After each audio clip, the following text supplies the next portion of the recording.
अध्याय 2 देख रहे हैं। यूरोप में समाजवाद और रूसी क्रांति। अब आई रूसी क्रांति। अब रूसी क्रांति के क्या कारण थे, क्या इसकी जब रूसी क्रांति हुई तो क्या हुआ और बाद में इसका परिणाम हमें क्या मिला। तो यूरोप के सबसे बड़े औद्योगिक देशों में से रूस, उसमें ये समीकरण थोड़ा उलट गया। जो हमने पहले बात की तो 1917 की जो अक्टूबर क्रांति है उसके जरिए रूस की सत्ता पर समाजवादियों ने कब्जा कर लिया 1917 में। फरवरी 1917 में राजशाही का पतन। अब ये जार साहब है, ये सेंट पीटर्सबर्ग में विंटर पैलेस में इनका चित्र है, जार निकोलस दो।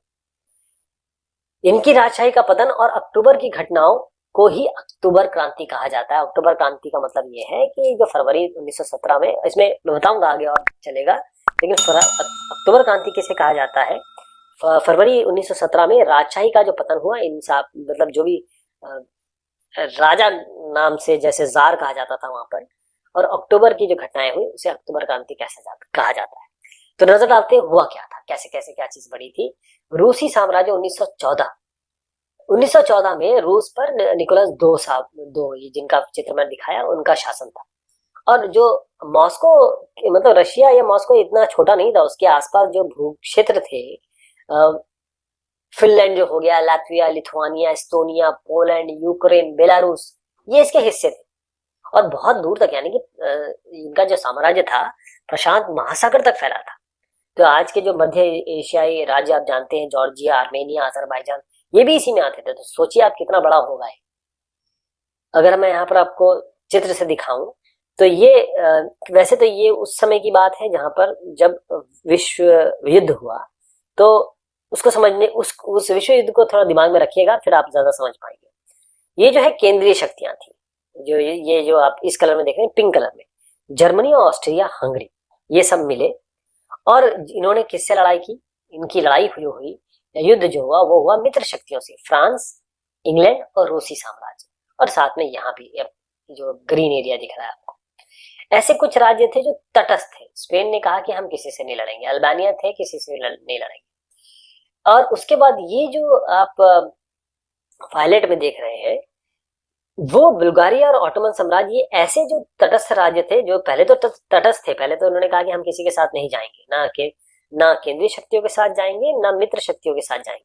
इन्होंने कहा कि हम किसी से नहीं लड़ेंगे, लेकिन फाइनली ये जाके बुल्गारिया, ऑटोमन साम्राज्य, जर्मनी और हंगरी के साथ, ऑस्ट्रिया हंगरी के साथ मिल गए। और उसके बाद ये जो आप देख रहे हैं, पोर्चुगल और इटली, यूनान यानी कि ग्रीस, ये जाके मिल गए किसके साथ? मित्र शक्तियों के साथ, यानी कि रूस, फ्रांस और इंग्लैंड के साथ जाके मिल गए। तो इस तरीके से विश्व युद्ध की बात हुई। और ये साम्राज्य भी बता रहा है रूसी साम्राज्य कितना बड़ा था। तो रूस में जो ग्रीक ऑर्थोडॉक्स चर्च है, उसकी एक शाखा रूसी ऑर्थोडॉक्स क्रिश्चियनिटी, इसको मानने वाले काफी लोग थे, बहुमत में थे। इसीलिए लेकिन जो ये समाज था, इसमें ऐसा नहीं कि केवल यही लोग थे, इसमें कैथोलिक भी थे, प्रोटेस्टेंट भी थे, मुस्लिम भी थे, बौद्ध भी थे। तो उस समय अर्थव्यवस्था और समाज कैसा था युद्ध से पहले, ये देखिए, सेंट पीटर्सबर्ग में बेरोजगार किसान का चित्र ही आपको सब बता देता है। जो 20वीं सदी, यानी कि आप जब 1900 से 2000 तक बात करते हैं, इसमें बहुत बड़ी आबादी, 85% खेती बाड़ी से जुड़ा हुआ था। अब यूरोप में इतनी ज्यादा लोग, अगर यूरोप के अन्य देश देखें तो इतने ज्यादा लोग नहीं थे कि इतनी जनता इसमें खेतीबाड़ी में जुड़ी हो। जैसे अगर आप फ्रांस और जर्मनी के बारे में बात करें तो 40 से 50% लोग खेतीबाड़ी में थे। लेकिन रूसी साम्राज्य में किसान अपनी जरूरतों के साथ साथ, मतलब अपनी जरूरत पूरी करते थे, साथ में सब बाजार के लिए भी चीजें बनाते थे। तो रूस अनाज का एक बड़ा निर्यातक भी था। उद्योग तो कम थे। सेंट पीटर्सबर्ग और मॉस्को, ये प्रमुख औद्योगिक यानी इंडस्ट्रियल जगह थी। लेकिन ज्यादातर उत्पादन कारीगर ही करते थे। और लेकिन जो कारीगर थे उनकी वर्कशॉपों के साथ साथ बड़े बड़े कल कारखाने भी मौजूद थे। बहुत सारे कारखाने 1890 के दशक में चालू हुए थे, जब रूस में रेल नेटवर्क आया, तब ये शुरुआत हुई। और विदेशी निवेश भी हुआ। और इसके कारण ये जब सब चीजें होने लगी, तब रूस जो है कुछ ही सालों में कोयला उत्पादन में दोगुना और स्टील उत्पादन में रूस में 4 गुना वृद्धि हो गई। ज्यादातर जो कारखाने थे वो उद्योगपतियों की निजी संपत्ति थी, जैसे मैंने पहले भी बताया कि लोगों के पास थे, किसी इंडिविजुअल्स के पास थे। लोगों को कम पैसे मिल रहे थे, घंटे भी निश्चित नहीं थे।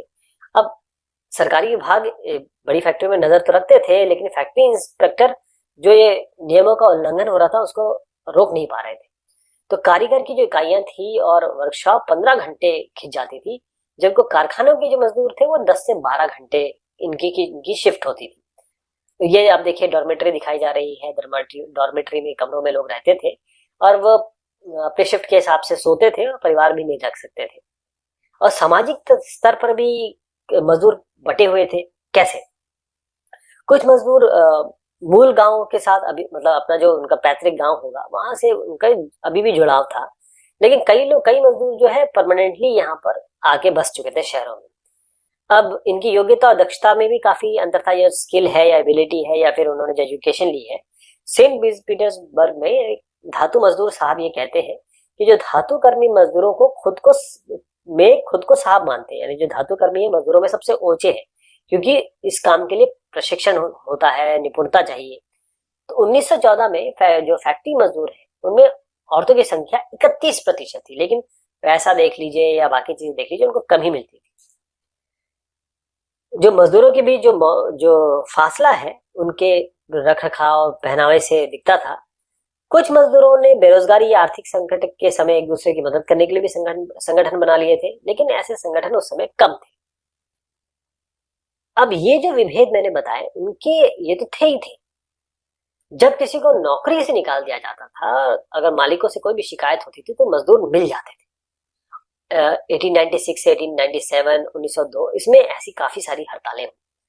जो देहात की बात करें तो ज्यादातर जमीन पर किसान खेती करते थे, लेकिन विशाल जिनके पास संपत्ति है जैसे सामंत हो गए, राजशाही, ऑर्थोडॉक्स चर्च, इनका कब्जा था, क्योंकि जमीन तो मतलब इलाका तो उनका है या फिर उस समाज में उनका प्रभुत्व था। मजदूरों की तरह किसान भी अब बटे हुए थे। किसान धार्मिक स्वभाव के थे। कुछ को छोड़ दिया जाए तो वे सामंत और नवाबों का सम्मान करते ही नहीं थे। अगर आप देखें कि फ्रांस के बारे में देखें तो वहां पर लोग नवाबों और सामंतों को हैसियत उनकी थी, वो लोकप्रिय थे। जैसे फ्रांसीसी क्रांति की मैंने आपको बताया कि वाकई में लोग इनके लिए, नवाबों के लिए लड़े। लेकिन रूस में क्या लोगों का विचार था, रूस में किसानों का क्या विचार था? उनका ये विचार था कि नवाब कुछ नहीं, नवाब की जमीन ली जाए, छीन ली जाए और सब किसानों में बराबर बांट दी जाए। और कई तो कर भी नहीं है, लगान जिसे कहते हैं, टैक्स भी नहीं चुकाते थे, जमींदारों की हत्या भी कर देते थे वो। तो 1902 में दक्षिणी रूस में बहुत सारी ऐसी घटनाएं हुई, ये किलिंग वगैरह की। और रूसी किसान यूरोप के बाकी किसानों के मुकाबले कुछ और हिसाब से भी अलग थे। यहाँ के जो किसान थे समय समय पर ये जमीन को अपने कम्यून या फिर जो मेन है जिनको मानते थे उनको दे देते थे। और ये कम्यून क्या करते थे, ये परिवारों में जिसमें जरूरत है, जिसको ज्यादा जरूरत है, जिसको कम जरूरत है, इस हिसाब से इसको बांट देते थे। तो रूस में जो समाजवाद है 1914 में या 1914 से जो पहले रूस में जो राजनीतिक पार्टियां थी, आप सोचिए उस समय गैर कानूनी थी, राजनीतिक पार्टी बना ही नहीं सकते थे। और मार्क्स के विचार को मानने वाले जो समाजवादी थे उन्होंने 1898 इसमें Russian social democratic workers party यानी कि रूसी सामाजिक लोकतांत्रिक पार्टी ये बनाई। सरकारी आतंक के कारण इन्होंने सब मतलब एक समझ लीजिए कि छुप के काम किया। अखबार में निकाला इन्होंने और मजदूरों को संगठित करने का काम किया। कुछ रूसी समाजवादियों को ये भी लगता था कि रूसी किसान जिस तरह समय समय पर जमीन बांटते हैं, जैसे आपने यहाँ पर देखा कि जमीन बांट देते थे, उससे पता चलता है कि वो वाकई में समाजवादी, उनकी भावना समाजवादी। तो ये मानते थे कि ये जो किसान है ना, यही क्रांति करेंगे, तो वे क्रांति का नेतृत्व करेंगे। और सन 1900 में उन्होंने सोशलिस्ट रेवोल्यूशनरी पार्टी, एक समाजवादी क्रांतिकारी पार्टी ये बना ली। अब वे क्रांति का नेतृत्व जिस तरह करेंगे, मैंने जैसे बताया कि ग्रामीण इलाके में समाजवादी जो सक्रिय थे, उन्होंने फिर बाकायदा एक पार्टी बनाई, समाजवादी क्रांतिकारी पार्टी। इस पार्टी ने किसानों के अधिकारों के लिए बाकायदा संघर्ष किए, मांग की कि जो सामंत, जो यानी सामंत मतलब जमींदार कह लीजिए, उनके पास जो जमीन है उसको वो फौरन किसानों को दे दी जाए। तो किसान के सवाल पर जो ये सोशल डेमोक्रेट्स है, यानी कि सामाजिक लोकतंत्रवादी जो खेमा है, या जो ये विचारधारा के लोग थे, सामाजिक क्रांतिकारियों से ये सहमत नहीं थे। लेनिन ये कहते थे कि किसानों में ना एकजुटता नहीं है, वो बटे हुए हैं, कुछ अमीर है कुछ गरीब है, तो ये कभी भी जो सामाजिक आंदोलन है इसका हिस्सा नहीं बन सकते, इसका नेतृत्व नहीं कर सकते। अब यहाँ पर दो तरीके के, अब मैं आपको बताता हूँ कि जो संगठन के हिसाब से सांगठनिक रणनीति है, उसके सवाल पर भी लोगों में, पार्टियों में कैसे मतभेद थे। एक है बोल्शेविक, एक है मेंशेविक। जो व्लादिमीर लेनिन है, यानी कि जो बोल्शेविक खेमे के मुखिया थे, वो ये मानते थे कि जो जार है, राजा शासित रूस जैसे दमनकारी समाज में पार्टी अत्यंत बहुत, जितने जहां पर जिस जगह वो है वहां पर पार्टी बिल्कुल अनुशासित, डिसिप्लिन होनी चाहिए, और जो सदस्य इसमें आए या फिर जो उनकी संख्या हो वो पूरी तरीके से नियंत्रण में होना चाहिए, कंट्रोल में होना चाहिए। देखिए मेंशेविक ऐसा नहीं मानते थे, वो कहते थे सबको सदस्यता मिलनी चाहिए, सब सदस्य होने चाहिए इसके। तो उथल पुथल का समय था, तो 1905 की क्रांति के बारे में देखते हैं। रूस निरंकुश राजशाही था, जैसे आपने जार की बात की।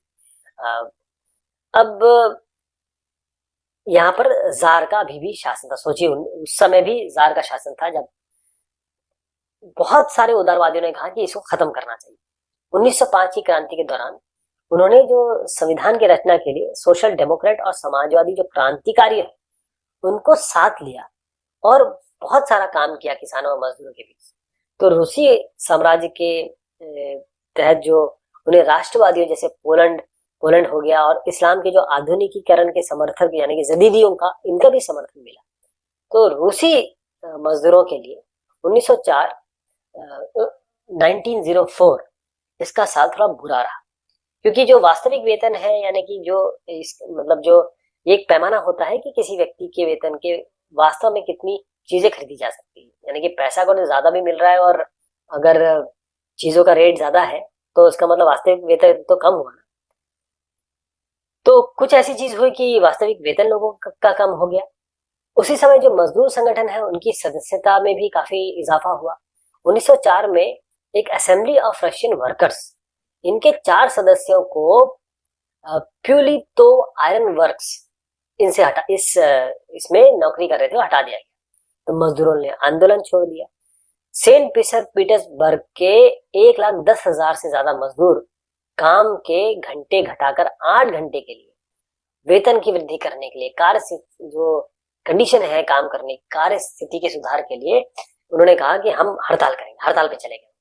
अब हुआ ये कि इसी समय पादरी जो गैपान साहब है उनके नेतृत्व में वो नेतृत्व कर रहे थे, मजदूरों का एक जुलूस विंटर पैलेस यानी कि जो जार का महल है उसके सामने पहुंचा, और उसी समय जो पुलिस है और जो जार के लोग हैं उन्होंने मजदूरों पर हमला बोल दिया। इसमें 100 से ज्यादा मजदूर मारे गए, 300 घायल हो गए। इसी घटना को हम खूनी रविवार कहते हैं। इसको खूनी रविवार के नाम से जाना जाता है। 1905 की क्रांति की शुरुआत इसी घटना से हुई थी। अब हड़ताल होने लगी। जो विद्यार्थी है विश्वविद्यालय बंद कर दिए गए क्योंकि विद्यार्थी जा नहीं रहे थे। वकील, डॉक्टर, इंजीनियर और बाकी जो मध्य वर्गीय कामगार है उन्होंने संविधान सभा की गठन की जाए इसकी मांग करते हुए यूनियन ऑफ यूनियंस की स्थापना करें। अब 1905 इसकी क्रांति के दौरान जो जार है उसको भी समझ में आ गया था, तो उसने एक निर्वाचित परामर्शदाता यानी कंसल्टेंट संसद और ड्यूमा, इसके गठन की ड्यूमा बना दिया जाए। देखिए जो ये ड्यूमा है ये ही परामर्शदाता संसद होगी, ये आगे हम ड्यूमा शब्द यूज करेंगे इसलिए। तो जार ने कहा चलिए इसको बना दिया जाए। क्रांति के कुछ दिन तक फैक्ट्री मजदूरों ने अब बहुत सारी जो ट्रेड यूनियन है, फैक्ट्री कमेटियां, ये भी बना दी। 1905 के बाद बहुत सारी कमेटियां और यूनियन ये अना क्योंकि ये गैर कानूनी घोषित कर दिए गए थे, तो ये उस तरीके से काम कर रहे थे, छुप के काम कर रहे थे। राजनीतिक गतिविधियों पर भी पाबंदी लगा दी गई। तो जार ने ये जो परामर्शदाता सांसद यानी कि ड्यूमा है, जार ने पहली ड्यूमा को मात्र 75 दिन के भीतर और पुनर्निर्वाचित दूसरी ड्यूमा को 3 महीने के अंदर बर्खास्त कर दिया, यानी कि इतने दिन भी नहीं चलने, क्योंकि उसको वो जवाब देना ही नहीं चाहता था कि अपनी अपनी पावर्स में कोई अंकुश चाहता नहीं था। उसने मतदान कानूनों में चेंज किया, फेरबदल करके जो तीसरी ड्यूमा है उसमें किसको डाल दिया, रूढ़िवादियों को, यानी कि जो रेडिकल्स, मतलब जो इनकी रूढ़िवादी, नॉट रेडिकल्स, रूढ़िवादी जिनकी विचारधारा ये होती है कि चीजें चेंज हो लेकिन बहुत धीरे से हो, और वो पुरानी विचारधाराओं पे, परंपराओं पे चलने वाले लोग, इसीलिए उदारवादियों और क्रांतिकारियों को इससे बाहर रखा गया। अब जो पहला विश्व युद्ध हुआ और जो रूसी साम्राज्य इसमें कैसे क्या इसका रोल था, तो 1914 में जैसे मैंने आपको चित्र में दिखाया था, 2 यूरोपीय गठबंधन बने, 2 खेमे बने जिनके बीच युद्ध हुआ। पहला खेमा जिसमें था जर्मनी, ऑस्ट्रिया और तुर्की, ये इनको केंद्रीय शक्तियां कहा जाता है, सेंट्रल फोर्सेस। और दूसरे खेमे में थे जो फ्रांस, ब्रिटेन और रूस। इसके बाद इटली और रोमानिया भी बाद में आ गए इनके साथ। तो ये जो है आपस में इन सभी देशों के पास जो बहुत बड़ा साम्राज्य था, इससे यूरोप के साथ साथ ये युद्ध जो यूरोप के बाहर भी फैल गया। इसीलिए हम इसको पहला विश्व युद्ध मानते हैं, क्योंकि ये दो देशों के बीच में नहीं हो रहा था, ये मल्टीपल देशों के बीच में हो रहा था। रूसियों ने पहले तो इसका समर्थन काफी मिला, मतलब इस युद्ध में रूसी काफी है, जनता ने जार का साथ दिया। लेकिन जैसे जैसे युद्ध लंबा हुआ, जार ने जो ड्यूमा में उसके मुख्य पार्टियों से के जो लोग थे उनसे सलाह लेना ही छोड़ दिया। अब इसके कारण जन समर्थन भी कम होने लगा यहाँ पर रूस का या फिर कहें जार का। अब जर्मन विरोधी भावनाएं ये बढ़ने लगी, क्योंकि जर्मन सबसे ज्यादा स्ट्रांग थे इस लड़ाई में। इसके कारण जो सेंट पीटर्सबर्ग है उसका नाम बदला गया, पेट्रोग्राद कर दिया गया, क्योंकि सेंट पीटर्सबर्ग जो है जर्मन नाम था। जारीना, जार की जो पत्नी महारानी अलेक्जेंड्रा, वो कहाँ की थी, जर्मन मुल्क की थी। तो उसका एक सलाहकार, उनके सलाहकार उनमें से जो खास तौर पे राष्ट्रपति ने, वो एक सन्यासी ने राजशाही को और अलोकप्रिय बना दिया, नहीं कि जहां जहां जर्मन चीज दिखाई दी लोगों को वो पसंद नहीं आ रही। कहने का मतलब ये है इसका। तो प्रथम विश्व युद्ध के जो पूर्वी मोर्चे पर लड़ाइयां चल रही थी, पश्चिमी मोर्चे पर लड़ाई थोड़ी अलग तरीके से चल रही थी। पश्चिम में जो सैनिक पूर्वी फ्रांस की सीमा पर खाइयों में जो जैसे जो ट्रेंच बने होते उसमें लड़ रहे थे, लेकिन जो पूर्वी मोर्चे पर जो सेना थी उसने काफी लंबा रास्ता तय किया। इस मोर्चे पर बहुत सारे सैनिक मर रहे थे और सेना की जब पराजय हो गई उसने रूसियों का मनोबल तोड़ दिया, क्योंकि मैंने जैसे बताया कि जर्मनी बहुत स्ट्रांग था। 1914 से 1916 के बीच जर्मनी और ऑस्ट्रिया ने रूसी सेनाओं को भारी नुकसान पहुंचाया, या उनकी रूसी सेना हारी। 1917 तक 70 लोग मर चुके थे। तो जब पीछे हटती रूसी सेनाएं हैं, जब वो निकली तो उन्होंने फसलें और इमारतें नष्ट कर दी ताकि दुश्मन वहां टिक न सके, मतलब अपनी ही चीजें खराब की। तो फसलों और इमारतों का जब विनाश हुआ, 30 लाख से ज्यादा लोग शरणार्थी हो गए। तो ये जो हालात बनी उससे जार और अलोकप्रिय हो गया। सिपाही अब युद्ध नहीं लड़ना चाहते थे। अब ये आप चित्र देखिए, ये पहले विश्व युद्ध जो हुआ उसके दौरान सिपाहियों का चित्र है। इससे आपको पता लग रहा होगा, इसको रूसी सेना को रूसी स्टीम रोलर कहा जाता है। सशस्त्र, सबसे बड़ी सशस्त्र, मतलब शस्त्रों के साथ ये सेना थी। और जब इस सेना ने अपनी निष्ठा बदल दी, जार को छोड़ के ये क्रांतिकारियों के साथ आए, तो जार की सत्ता चली गई, ढह गई। तो जब युद्ध होता है, लड़ाई होती है, तो हर जगह इफेक्ट होता है। जैसे उद्योगों पे भी असर हुआ। रूस ने अपने उद्योगों, जैसे उद्योग तो रूस के खुद के अपने कम थे, अब बाहर से जो चीजें आ रही थी वो भी बंद हो गई, क्योंकि जिस जगह से वो आता था, बाल्टिक समुद्र का जो रास्ता था, वो जर्मनी के कब्जे में आ गया। जर्मनी ने उस पर कब्जा कर लिया। तो यूरोप के जो बाकी देश थे उसके मुकाबले रूस के औद्योगिक उपकरण ज्यादा तेजी से बेकार होने लग गए। रेलवे लाइनें भी टूट गई 1916 में। जो अच्छे कद काठे वाले मर्द थे, यानी जो आदमी थे, उनको तो युद्ध में भेज दिया गया। तो मजदूरों की कमी पड़ गई, सारे जो वर्कशॉप है वो ठप हो गए। और ज्यादातर जो अनाज था वो कहाँ भेजा जाता था, इन लोगों के लिए। तो फिर वहां पर रोटी और आटे की भी कमी हो गई। तो बहुत ये सब चीजें हुई जिसने इस क्रांति को जन्म दिया, जिसमें हमने पहले तो यूरोप में जो समाजवाद आया उसके बारे में देखा, फिर रूसी क्रांति के बारे में हम जानने की कोशिश कर रहे हैं। अभी अब थोड़ा सा और इसके बारे में बात करेंगे, लंबा थोड़ा सा टॉपिक है। शुक्रिया, मेहरबानी आपसे।